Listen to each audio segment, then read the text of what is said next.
Welcome to Sligo. This idyllic county in the northwest of Ireland has been a hotbed of football in recent years. That's thanks in no small part to Ian Baraclough, former manager of Sligo Rovers.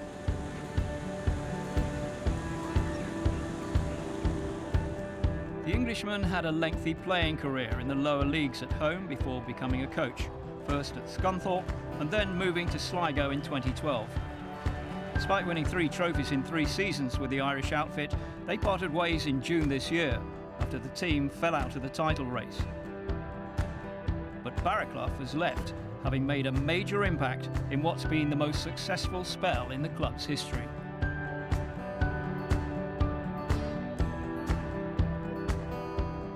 I didn't want to come into a place where I didn't feel as though I had a chance of being successful and taking the club somewhere that I wanted it to. The more I looked into it, a bit of research, and obviously when I came around, I thought the facilities were good. I thought the setup was pretty good.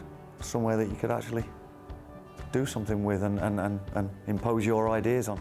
If we take it into here, we take it into the next thing, we take it into games, habits. I've always had confidence in my ability. I've always had confidence in how I can get players to work, how I manage people. Yeah, I like it, I like it.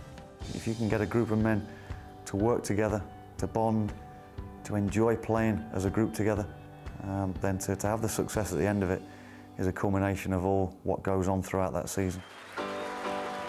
Baraclough led Sligo to the league title in his maiden season, their first in 35 years. The achievement was even more remarkable, given the fact he joined the side just days before the start of the campaign. The following season, he was the only English-born manager in the UEFA Champions League, when the club participated in the first qualifying round. It's a sense of pride, but also disappointment that English coaches, English managers aren't looked at as being the real cutting edge of coaching. We've got just as good a knowledge, tactically, knowledge of the English game for sure, the Premier League and what's required. But for me, to fly the flag for English coaches or English managers in the Champions League was, again, something where you look back on and say, well, yeah, there's a sense of pride there. Accompanying Baraclough as assistant manager at Sligo was the former England international Gary Stevens. Their partnership was an instant success.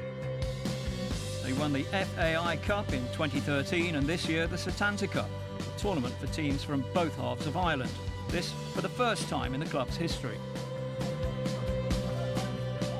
Ian's become a very good friend, so to some extent, if you're not careful, you can kind of, I don't know, judge a person too much as a friend. But if I look at Ian purely as a professional, as a manager, he's organised, he's thorough, he's a winner, he's determined, he's focused, he wants to progress, he wants to go as far as he possibly can in his coaching and managerial life, and he wants to take his career as near to the very top as he can get it.